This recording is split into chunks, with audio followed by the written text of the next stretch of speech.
Bon, alors, on va voir comment acheter du Reblox. Donc c'est la devise XRB. Hein.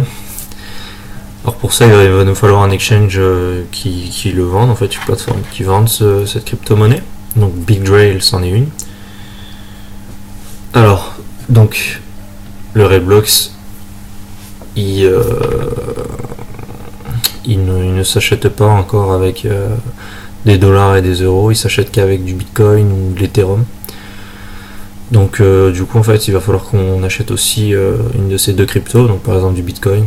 Et voilà, donc BitGrail n'est pas une plateforme pour acheter du Bitcoin ou de l'Ethereum. Donc il va nous falloir aussi une autre plateforme exchange où on va voir justement cette possibilité d'achat. Donc Coinbase par exemple, Coinbase en est une.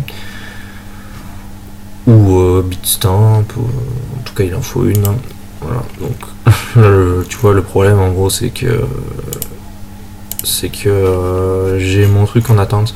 Donc par exemple Coinbase c'est pas mal, c'est assez rapide niveau vérification normalement, etc.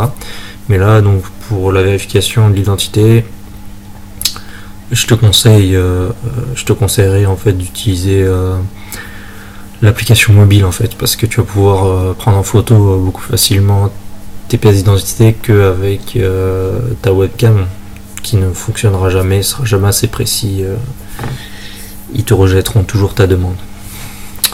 Donc là tu vois actuellement ça fait malheureusement plus de 24 heures que j'attends. J'ai aussi mon compte bancaire, je leur ai envoyé quelque chose, j'ai envoyé des sous par le biais de mon compte bancaire. Donc un virement SEPA, et là faut que j'attends aussi qu'ils le valident, sinon. Et donc du coup, pour notre petit virement, on paiera ça avec la carte bancaire, et puis après quand ce sera fait, on mettra aussi en attendant notre compte de banque pour faire des virements SEPA qui sont beaucoup moins coûteux que la carte bancaire. Voilà. Donc du coup là je t'invite à t'inscrire sur Coinbase, assez simple à s'inscrire, etc. Et ensuite en fait tu vas le télécharger sur ton téléphone, l'application Coinbase, et cette application là tu vas t'en servir pour vérifier ton identité. Voilà. Donc tu mets pas de fausses informations, il faut que tout soit juste.